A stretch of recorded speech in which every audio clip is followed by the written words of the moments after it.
من شرور أنفسنا وسيئات أعمالنا من يهده الله فلا مضل له ومن يضلل فلا هادي له أشهد أن لا إله إلا الله وحده لا شريك له وأشهد أن محمدا عبده ورسوله اللهم صل وسلم على نبينا محمد وعلى آله وأصحابه ومن اهتدى بهداه إلى يوم الدين وسلم تسليما كثيرا يا أيها الذين آمنوا اتقوا الله حق تقاته ولا تموتن إلا وأنتم مسلمون أما بعد معاشر الإخوة rahimani wa rahimakumullah. Alhamdulillah, kembali pada kesempatan pagi hari ini dengan izin Allah dan taufiknya kita berkumpul dalam majelis ini untuk melanjutkan kembali pembahasan kita di masail jahiliyah ini, masih di masalah yang kedua dari apa yang mereka ahli jahiliyah baik dari kalangan wataniyin, demikian pula kitabiyin yang mereka bercerai-berai atau berpecah belah dan setelah datang kepada mereka kebenaran. Ini merupakan ibrah bagi kita, dan ini apa yang Allah Subhanahu wa taala kisahkan kepada kita tentang keadaan ahli jahiliyah. Farraqu dinahum wa kanu syi'a kullu hizbin bima ladaihim farihun. Mereka bercerai-berai dalam agama mereka dan mereka menjadi berkelompok-kelompok, masing-masing kelompok bangga dengan apa yang ada pada mereka. Dan ini keadaan bangsa Arab sebelum diutusnya Rasulullah sallallahu alaihi wasallam, dengan apa yang ada pada mereka menyia-nyiakan agama mereka. Menyia-nyiakan karena mereka dahulu adalah dalam millah Ibrahim, dalam agamanya Ibrahim alaihi salam. Maka dengan apa yang ada pada mereka seperti itu, mereka menyia-nyiakan agama mereka, juga menyia-nyiakan dunia mereka, yang akhirnya kemudian menjadikan kehidupan mereka dalam ketakutan, dalam kegelisahan, dalam kelaparan, yang itu senantiasa ada pada mereka. Dan kejahiliyahan waktu itu adalah identik dengan perang. Di hampir yang namanya peperangan itu senantiasa terjadi. Dengan fanatisme kepada golongan dan lain sebagainya, kabilah-kabilah dari dulu, baik di Makkah, di Madinah, atau di berbagai daerah. Di Makkah terkenal dengan kebiadaban mereka. Di Madinah pun juga dua kabilah besar antara Aus dan Khazraj pun juga senantiasa perang berkesinambungan, apa yang dikenal dengan Yaum Bu'ath, perang Bu'ath. Ini selalu terjadi sampai antara saudara senasab pun mereka saling membunuh. Dan seperti Aus dan Khazraj itu di Madinah, ini adalah saudara. Dari sisi nasab mereka adalah dua kabilah yang bersaudara. Artinya dari sisi nasab. Satu dari Qahtan, namun dan bahkan mereka dari satu kabilah, dari kabilah Qahtan itu. Asal mereka itu dari Qahtan. Namun di antara mereka terjadi perang yang dahsyat, yang terus berlanjut, bahkan diriwayatkan lebih dari 100 tahun. Dikenal dengan Harbu Bu'ath tadi, ini perang Bu'ath antara Aus dan Khazraj. Dan ini senantiasa orang-orang Yahudi yang mengomporinya sebelum diutusnya Rasulullah SAW. Mereka pun juga punya peranan. Bahkan setelah diutusnya Rasulullah SAW pun juga mereka selalu mengompori manakala ada perkumpulan. Setelah iman mereka kepada Rasulullah SAW, mengikuti dakwahnya Rasulullah SAW, maka orang-orang Yahudi senantiasa mengompori itu. Disinggung kembali sejarah-sejarah lama, diputar kembali, yang akhirnya sering terjadi, hampir-hampir terjadi peperangan lagi di antara mereka ini. Ini dalam banyak riwayat.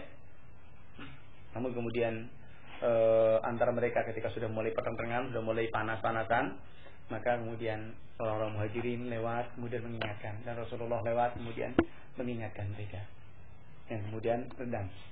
Ini seperti itu sering terjadi. Ya tentunya adalah sejarah yang kelam, ini susah untuk kalau kemudian ada yang mungkin-mungkin tentunya akan bisa menyala kembali. Dan bahkan ini setelah mereka beriman kepada Allah dan kepada Rasulnya, orang-orang Yahudi senantiasa ini asar jahiliyah kadang-kadang masih ketika dinyalakan itu masih juga. Nasallallahu ini keadaan mereka. Maka ketika Allah Subhanahu wa taala mengutus nabinya alaihi salatu wassalam, kemudian beliau hijrah ke Madinah, Allah menyatukan mereka dan perang itu pun padam. Dan saling bersaudara di antara mereka. Dan mereka bau-membau bersama dengan Rasulullah SAW. Dan ini yang disebutkan dalam surat Al-Imran di ayat yang ke-103. Wadhkuru ni'matallahi 'alaikum id kuntum a'da'an fa'alafa baina qulubikum. Ingatlah kenikmatan Allah yang diberikan kepada kalian id kuntum a'da'an, di mana dahulu kalian saling bermusuhan. Fa'alafa baina qulubikum. Kemudian Allah menyatukan hati kalian. Fasfahtum bi ni'mati ikhwana. Maka dengan kenikmatan Allah itu kalian menjadi bersaudara. Wa kuntum ala syafa hufratin minan nar, dan kalian dulu sudah ada dalam jurang neraka. Fa anqadakum minha, maka Allah menyelamatkan kalian dari jurang neraka ini. Ini yang dimaksudkan dalam ayat di surat Al-Imran ayat 103 itu. Allah menyatukan hati mereka dengan Islam dan memadamkan peperangan itu di antara mereka. Dan kemudian maka baiklah dunia dan akhirat mereka. Demikian pula kabilah-kabilah yang lain. Tatkala mereka masuk Islam, maka semakin baik dunia mereka dengan baiknya agama mereka. Dan mereka pun merasa aman dengan darah dan juga harta mereka. Dan juga mereka berjalan di muka bumi dalam keadaan rasa aman. Dan akhirnya seorang Arab ketemu dengan Arab yang lain, atau Badui ketemu dengan Badui yang lain dari kabilah manapun, ini tidak khawatir akan keburukan yang akan menimpanya. Bahkan semakin kuat kecintaan di antara mereka, saling bersaudara dalam agama Allah Subhanahu wa taala. Maka namun demikian, seperti itu terjadi di antara orang-orang Yahudi yang senantiasa menghembuskan kembali penyakit-penyakit jahiliyah adalah dari mereka ini. Dan ayat innal ladzina farraqu dinahum wa kanu syi'a lasta minhu fi syai'. Kata-kata lasta minhu fi syai' ini menunjukkan bahwa Rasulullah SAW berlepas diri dari orang-orang yang bercerai-berai ini. Yang mereka berkelompok-kelompok saling terkotak-kotak di antara mereka. Maka agama ini adalah satu. Katakan hadhihi bara'atu minal ladzina farraqu dinahum wa kanu syi'a. Ini berlepas diri dari orang-orang yang bercerai-berai dalam agama mereka dan mereka berkelompok-kelompok. Ai afzaban. Lian al-matluba an yakuna ad-din wahida.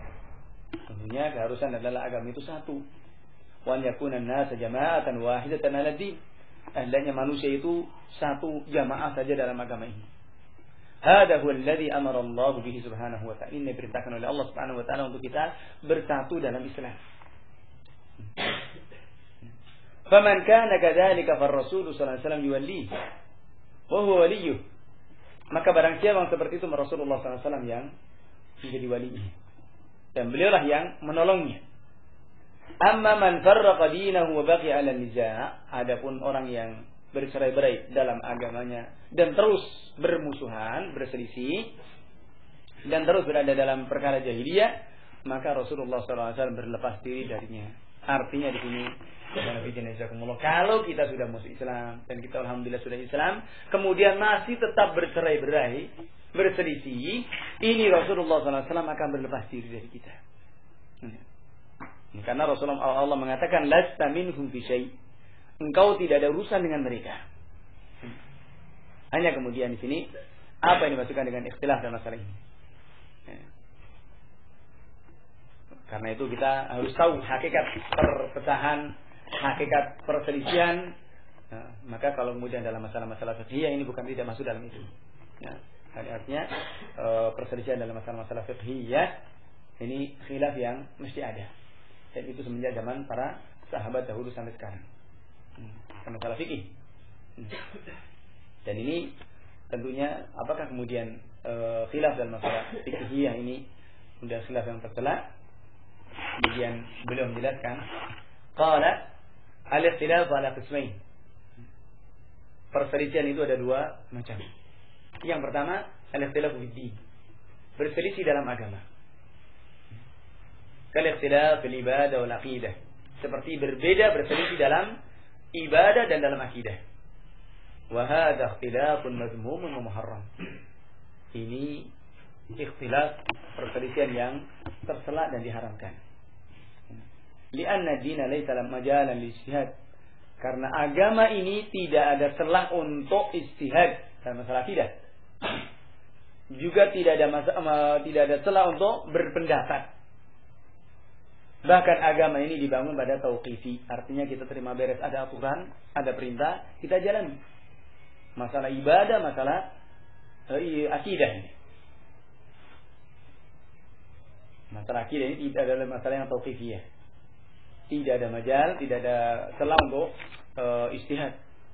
Kewajiban bagi kita adalah an natamassaka bima syara'ahu Allah lana min ad-din wa min al-aqidah. Kewajiban bagi kita adalah untuk kita komitmen dengan apa yang Allah Subhanahu wa taala telah syariatkan kepada kita dari agama dan dari akidah ini. Duna an natadakhala bi ara'at wa ijtihadat. Bi ara' wa ijtihadat. Duna an natadakhala bi ara'ina wa ijtihadatina. Tanpa kita kemudian memberi celah atau masuk di dalam agama ini dari pendapat-pendapat kita atau ijtihad kita dalam masalah akidah dan masalah ibadah ini. Dalam masalah akidah, demikian pula dalam masalah ibadah. Apa yang datang kepada kita dari dalil, dari perintah Nabi SAW, itu yang kita jalani. Dan yang tidak ada dalil, maka ini adalah merupakan bid'ah. Sesuatu yang mengada-ada dalam agama yang wajib untuk kita tinggalkan. Sebagaimana keumuman hadis yang sering kita dengar, man ahdatsa fi amrina hadza ma laysa minhu fa huwa raddun wa man amila amalan laysa li amruna fa huwa raddun. Juga hadis Irbad bin Sariyah radhiyallahu ta'ala an, Rasulullah mengatakan iyyakum muhdatsatil umur fa inna kulla muhdatsatin bid'ah wa kulla bid'atin dhalalah kullu dhalalatin finnar. Hati-hati kalian dari mengada-ada dalam agama ini. Karena setiap yang mengada-ada adalah bid'ah, dan setiap bid'ah adalah sesat, dan setiap kesesatan tempatnya di neraka. Maka perkara akidah dan perkara ibadah, perkara agama secara umum, tidak ada majal, tidak ada celah untuk kita berselisih padanya selamanya. Namun kewajiban bagi kita adalah mengikuti kepada nas, kepada dalil dari Al-Quran dan As-Sunnah, dan apa yang ada dilakukan oleh mereka para salaful ummah radhiyallahu ta'ala anhum jami'an. Ini yang pertama, khilaf yang tercela dalam masalah agama, dalam masalah akidah dan dalam masalah ibadah. Kemudian yang kedua, al-ikhtilaf fima lirra'i fihi majal. Perselisihan yang ada celah untuk pendapat.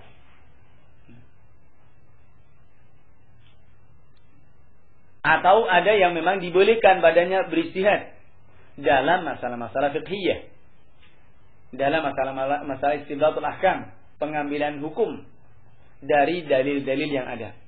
Karena terkadang seperti ini, dalilnya sama sahih, kemudian terjadi perbedaan pendapat dari sisi istinbatnya. Satu mengatakan, oh yang dimasukkan dalam hadis ini adalah demikian, yang lain mengatakan tidak demikian. Atau terkadang dari sisi nas itu sendiri, satu mengatakan sahihnya hadis tersebut, satu mengatakan lemahnya. Maka ini ada majal di sini dalam ijtihad. Dan seperti ini terjadi. Karena tentunya pengetahuan manusia berbeda-beda dalam pengambilan nas atau pengambilan hukum dari nas yang ada. Dan permasalahan-permasalahan ijma' ini sangat terbatas sekali. Maka kalau dalam masalah ijma' jelas ini menunjukkan kesepakatan, tidak ada khilaf. Namun dikatakan lakin ma laisa alaihi ijma' min masail ijtihadiyah. Namun masalah-masalah yang tidak ada ijma' padanya dari masalah-masalah ijtihadiyah yang tentunya di situ ada celah untuk beristihad, Allah Subhanahu wa taala memberikan kelonggaran. kepada tentunya orang-orang yang memang punya makanah, punya kemampuan ya, untuk beristihad dari pemahamannya dalam agama dan dari kedalaman dalam ilmunya dan apa yang sampai kepadanya dari nas-nas yang syar'i. Maka seperti ini istihad adalah merupakan sesuatu yang disyariatkan dan itu telah terjadi pada masa Rasulullah SAW. Nah, seperti misalkan pada setelah perang Ahzab, selesai perang Ahzab, di mana dalam perang Khandaq atau perang Ahzab ini kabilah Yahudi dari Bani Quraidah ini termasuk yang berkhianat. Mereka bersekongkol dengan pasukan sekutu ini, membokong dari belakang. Maka selesai perang, Allah Subhanahu wa taala porak-porandakan pasukan Ahzab ini. Kemudian Rasulullah SAW pun merintahkan para sahabat untuk menghukum mereka orang-orang Bani Quraidah ini. Kemudian Rasulullah mengatakan untuk pergi ke Bani Quraidah dan mengatakan la tusallul asr illa fi Bani Quraidah. Jangan kalian salat asar kecuali di Bani Quraidah. Maka para sahabat pun pergi. Kemudian mereka berbeda pendapat dalam masalah ini. Rasulullah mengatakan la tusallul asr illa bi Bani Quraidah. Maka pada rombongan ini para sahabat berselisih pendapat. Satu mengatakan pokoknya Rasulullah tidak memerintahkan kepada kita untuk salat asar kecuali di Bani Quraidah. Meskipun waktu sudah maghrib, sudah habis waktunya. Kemudian kelompok yang kedua mengatakan tidak. Maksudnya Rasulullah mengatakan seperti itu supaya kita cepat-cepat, kita bersegera. Nah ternyata kita nggak nyandak untuk sampai sana. Maka kita harus sholat pada waktunya. Maka satu kelompok sholat pada waktunya di waktu asar, satu kelompok lagi mengatakan bahwa tetap sholat di Bani Quraidah meskipun sudah masuk waktu maghrib. Dan kedua kelompok ini tidak ada yang disalahkan oleh Rasulullah SAW. Dan ini khilaf ya, dengan memahami apa yang dimaksudkan dari sabda Nabi alaihi salatu wasallam. Maka ini khilaf yang sahih, khilaf yang dibolehkan. Nah ini adalah perselisihan bukan dalam masalah akidah dan bukan dalam masalah ibadah, tapi ini adalah masalah pemahaman, masalah fiqhiyah. Ikhtilaf dalam masalah fiqhiyah. Dan tentunya sekali lagi mereka para sahabat adalah orang-orang yang ahli ijtihad. Dan ini sebagai kisah bahasanya hal ini terjadi, perselisihan adalah terjadi.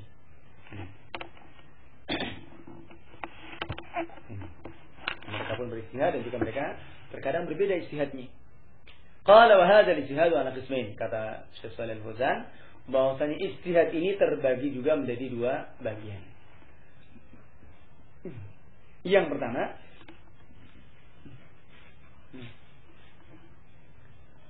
qismun zahara ad-dalil ma ahad at-tarafain al-mukhtalifain fihi fa yajibu akhdhu ma alayhi ad-dalil. Yang pertama, bagian yang pertama adalah zahara ad-dalil ma ahad at-tarafain al-mukhtalifain. Tampak dalil itu bersama dengan salah satu dari dua kelompok yang berselisih. Maka wajib baginya untuk mengikuti dalil tersebut dan meninggalkan yang tidak berdasar pada dalil. Maka dalam hal ini pendapat-pendapat para fuqaha, pendapat para ulama itu harus ditimbangkan dengan dalil. Maka kalau cocok dan sesuai dengan dalil, wajib untuk diikutinya dan meninggalkan yang menyelisihinya. Demikian pula diwajibkan bagi seorang mujtahid yang ternyata ijtihadnya tidak mencocoki kebenaran dan ijtihadnya itu menyelisih kepada dalil, untuk menerima al-haq dan rujuk kepada kebenaran. Tidak boleh untuk kemudian istimrar, artinya terus berlanjut dalam ijtihadnya yang salah. Dan juga tidak boleh kita mengikutinya dengan ijtihad yang salah ini. Dan para imam kita, para ulama kita memberikan wasiat kepada kita, mereka mengatakan, a'ridu aqwalana 'alal kitab was sunnah. Hadapkan pendapat-pendapat kami, perkataan-perkataan kami kepada Al-Qur'an dan As-Sunnah. Ini banyak di kalangan para imam mengatakan seperti itu. Sebagaimana juga Syekh Albani rahimahullahu taala dalam awal kitab Sifatus Shalihah membawakan dari aqwal mereka. Dan ini diantaranya adalah perkataannya Abu Hanifah rahimahullahu taala mengatakan, "Idza jaa al-hadits 'anil Rasul sallallahu alaihi wasallam fa'ala ar-ra's wal 'ain." Jika datang hadis dari Rasulullah sallallahu alaihi wasallam, fa'ala ar-ra's wal 'ain, maka di atas mata dan kepala saya. Artinya itu di atas segalanya. Wa idza jaa al-hadits 'an sahabati Rasulillah sallallahu alaihi wasallam fa'ala ar-ra's wal 'ain. Demikian pula jika datang hadis dari para sahabat Rasulullah SAW, fa'ala ar-ra's wal 'ain. Ini juga di atas segalanya. Wa idza jaa al-hadits an tabi'in fa nahnu rijal wa hum rijal. Namun kalau datang hadis dari tabi'in, pernyataan dari tabi'in, maka kami laki-laki, mereka pun juga laki-laki. Hadza kalam, ini perkataan dari Abu Hanifah rahimahullahu taala yang merupakan salah satu yang lebih dahulu dari A'immatul Arba'ah. Dan beliau sendiri juga termasuk mengatakan, in sahhal hadits fa huwa madhhabi. Jika hadis itu sahih, itulah madhabku. Ini madhab beliau adalah kembali kepada hadis yang sahih. Karena itu sering beliau juga merujuk atau rujuk kembali dari pendapat-pendapatnya yang salah, manakala ternyata menyelisih kepada dalil. Dan itu yang sering juga dikatakan oleh dua muridnya, Muhammad bin Hasan dan Abu Yusuf rahimahumullah. Setelah meninggalnya Abu Hanifah ini, sering ketika dua orang muridnya ini mendapati hadis yang sahih yang ternyata berbeda dengan pendapatnya, dengan madhabnya Abu Hanifah, beliau berduanya akan mengatakan, lau sami'a Abu Hanifah laqala bihi. Seandainya Abu Hanifah mendengar hadis ini, pasti beliau akan berkata sesuai dengan hadis ini. Ini beliau, dan seperti itulah hendaknya seorang yang beristighfar, ya. Ketika nyata pendapatnya salah, ya menerima kesalahan itu dan rujuk kepada yang benar. Kemudian juga perkataan Imam Malik rahimahullahu ta'ala mengatakan, kulluna raduna mardud alai illa sahibu hadzal qabr. Semua bisa diterima dan ditolak perkataannya kecuali penghuni kubur ini. Jadi Rasulullah sallallahu alaihi wasallam. Dan beliau juga mengatakan dengan perkataan-perkataan yang hampir sama. Dikatakan, awa kullama ja'ana rajulun ajdal min rajul tarakna ma nazala bihi Jibril alaihi ala Muhammad li jadli haula. Ini perkataan yang sangat indah dari beliau mengatakan, apakah setiap datang kepada kita seseorang yang lebih pandai dalam berjidal, seorang yang lebih pandai mahir dalam bersilat lidah, kemudian kita tinggalkan apa yang turun, apa yang dibawa, yang turun dengannya malaikat Jibril kepada Muhammad alaihissalam, karena jidalnya mereka-mereka ini.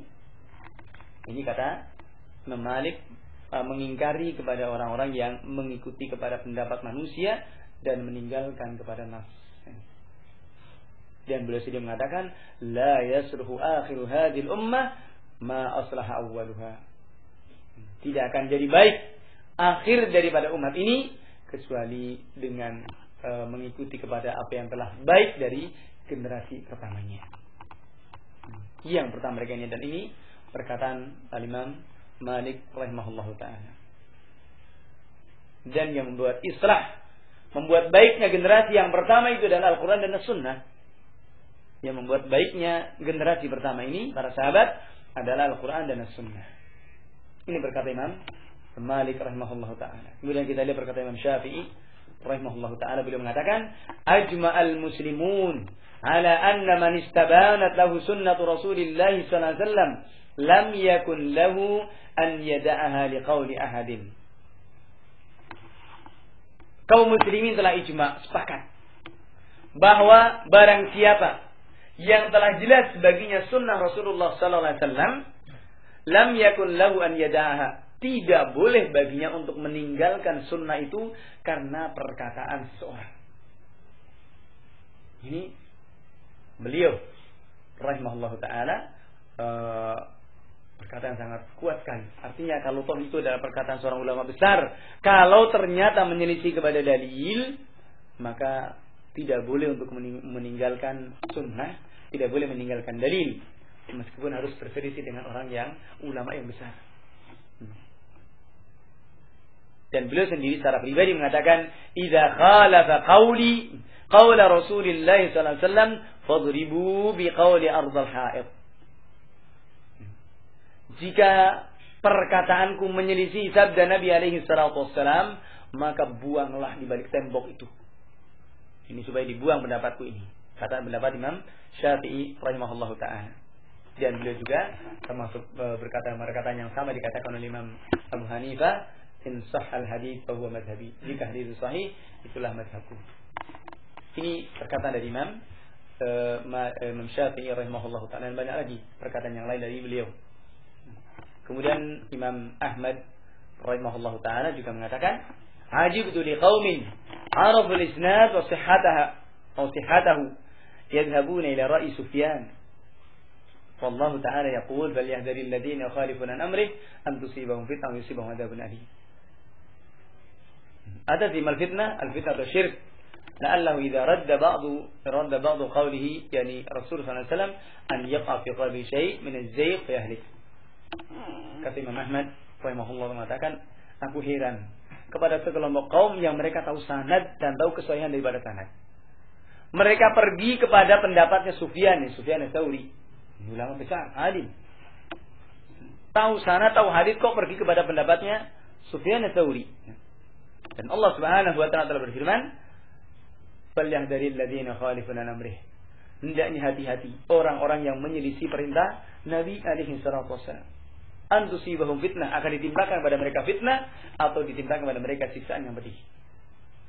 Kata Imam Ahmad, tahukah kalian apa itu fitnah? Al-fitnah itu adalah syirik.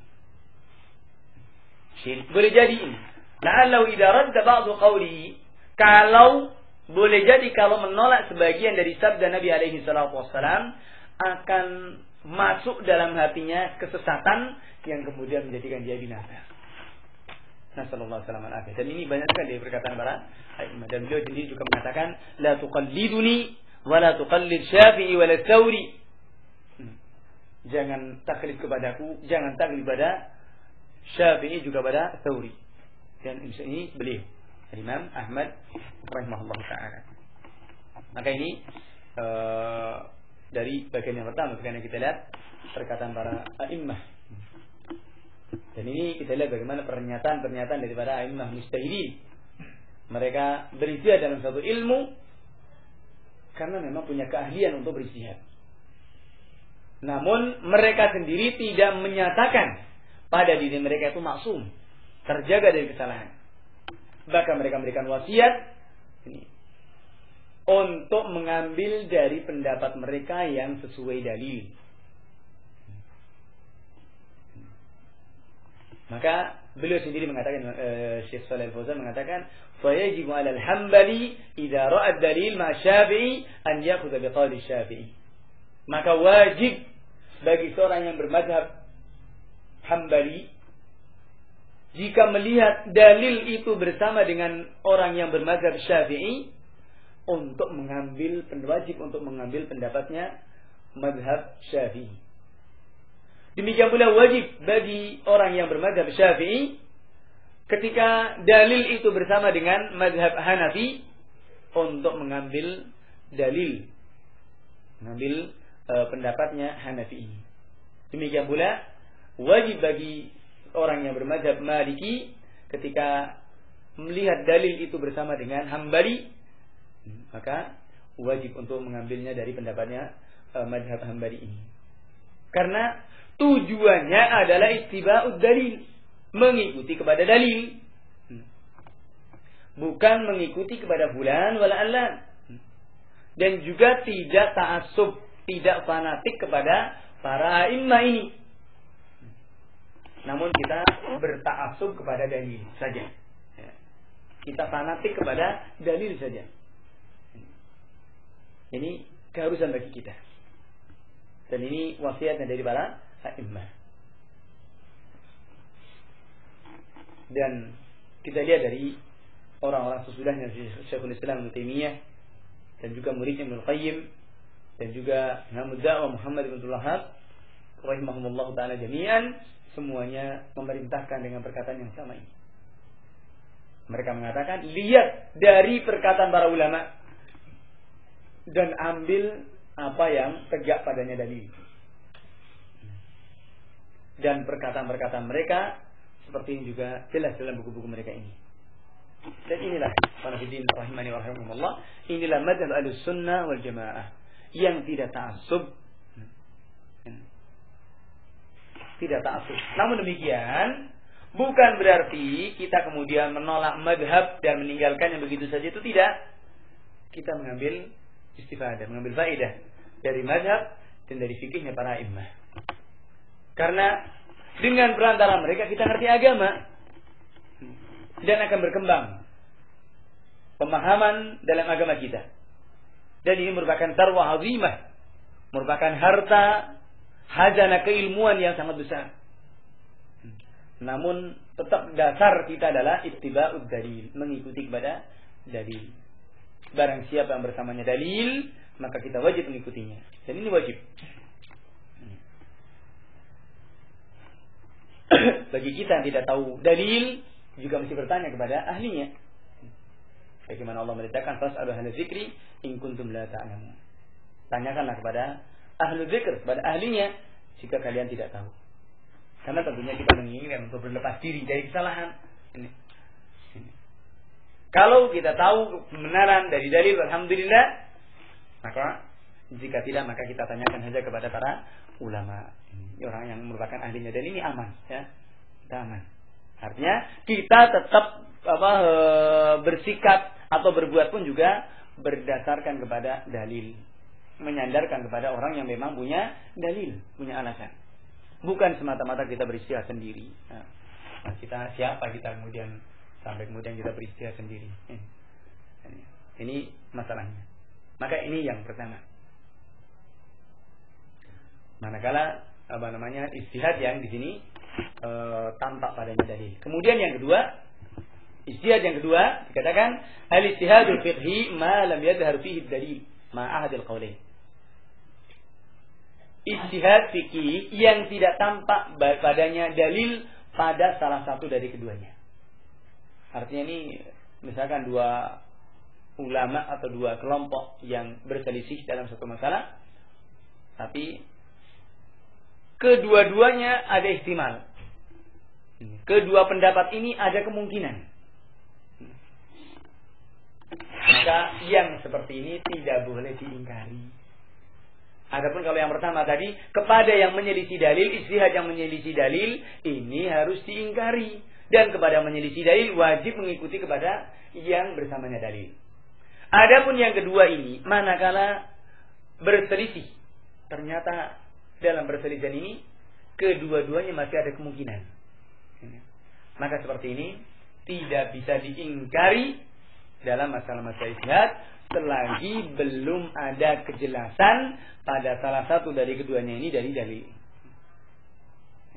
Maka tidak mengapa untuk kemudian mengambil pendapatnya satu, kemudian meninggalkan yang lainnya, atau yang lain mengikuti pendapat satu dan meninggalkan yang lainnya. Dengan syarat tidak didasarkan padanya al-sabiyah tadi. Oh, karena ini adalah Syafi'i, oh ini karena, bukan itu.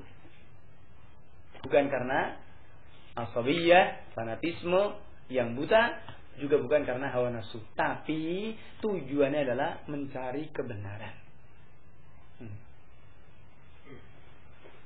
Karena itu dalam masalah-masalah seperti ini, seorang yang bermadzhab Hambali tidak boleh mengingkari kepada seorang bermadzhab Syafi'i.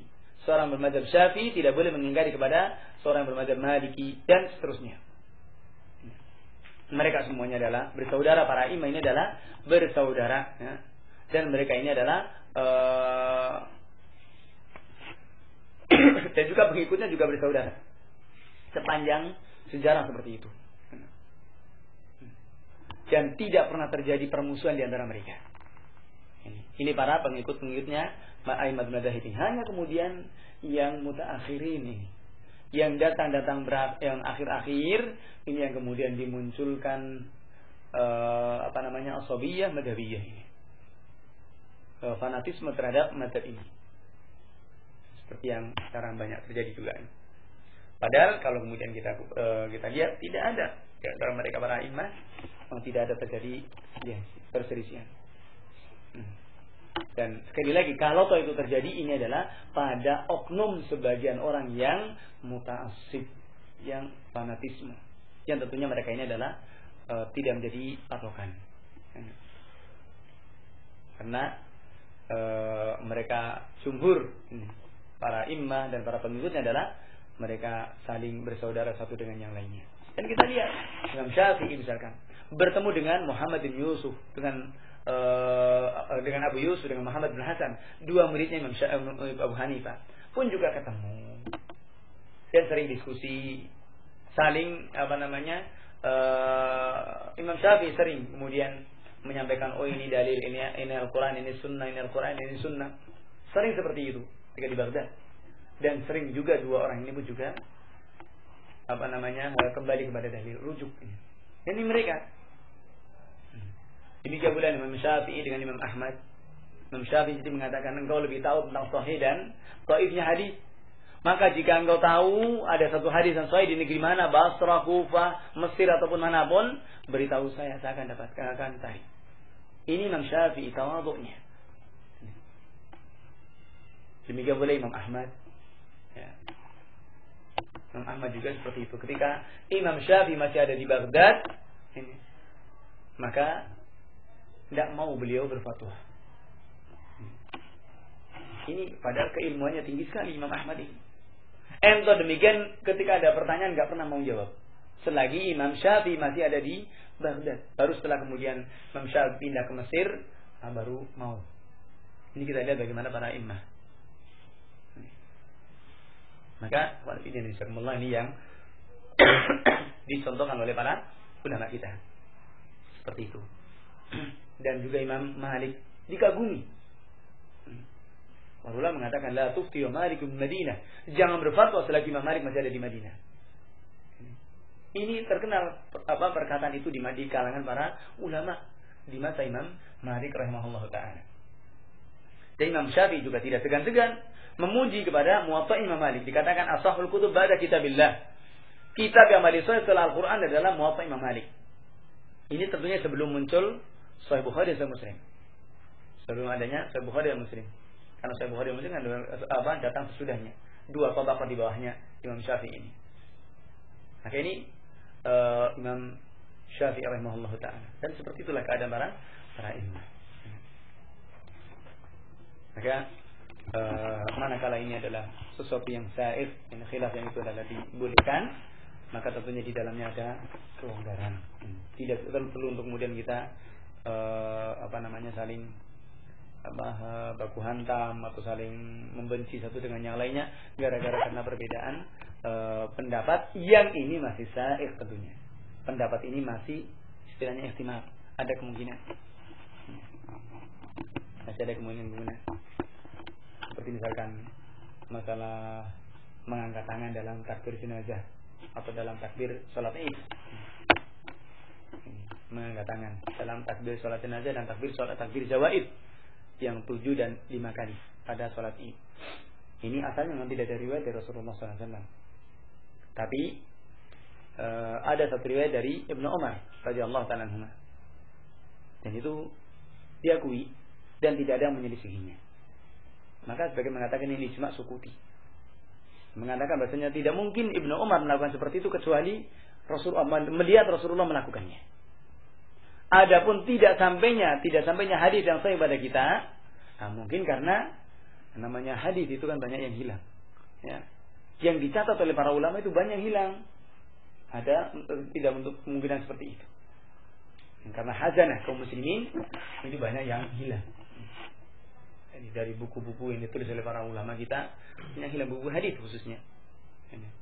Yang dulu dibakar, dilemparkan ke Sungai Dijlah dan Furat di Baghdad, atau yang dilarikan ke barat, yang sekarang masih ada di museum di museum manuskrip, pustaka manuskrip di Berlin. Itu juga belum terjamah, masih banyak itu. Maka ini tidak menutup kemungkinan. Maka dalam hal ini ada dua pernyataan. Memang mengatakan tidak mengangkat tangan. Yang tidak mengangkat tangan kembali kepada asal, memang tidak ada riwayat yang sahih. Kemudian yang mengangkat tangan adalah kembali kepada apa yang dilakukan oleh Abdullah bin Umar radhiyallahu ta'ala anhuma ini. Maka ini tidak ada khilaf. Tidak boleh kemudian kita memaksakan, oh kamu harus angkat tangan, oh kamu harus. Ini tidak boleh seperti itu. Tentunya dalam hal ini kita mesti muraah. Kalau toh misalkan kita menguatkan yang tidak mengangkat tangan, karena kembali pada asal dasar. Tapi umumnya kaum muslimin itu melakukannya, maka kita jangan aneh-aneh. Kalau kemudian tidak menjadikan satu yang kisruh ya, itu juga sesuatu yang dibolehkan. Ya. Syair, ya. Artinya di komunitas yang orang tidak ngerti, umumnya masyarakat nggak dia ngerti. Kalau sholat jenazah itu ya takbirnya angkat tangan, umumnya kan seperti itu. Nah kemudian kita tanpa angkat tangan, mesti akan ini sholat apa ini? Orang akan aneh. Dan ini seperti ini masalah-masalah sebenarnya itu bisa ditolerir. Jangan kemudian kita maksakan, nanti malah bikin kisruh, menjadikan orang itu jauh dari sunnah. Ini fikih dalam kita menyampaikan sunnah di tengah-tengah di tengah-tengah masyarakat seperti ini yang bid'ah itu lebih banyak menguasai. Ya. Makanya ini masalah yang kedua, masalah-masalah yang kita diberikan banyak kelonggaran. Ini barangkali yang kita bahas pada kesempatan pagi hari ini. Insyaallah ta'ala kita lanjutkan pada masalah yang ketiga berikutnya tentang bagaimana ahli jahiliyah dari masalah mukhalafat kepada para penguasa. Wallahu ta'ala subhanaka wa bihamdika asyhadu an la ilaha illa anta astaghfiruka wa atubu ilaik. Walhamdulillahirabbil alamin.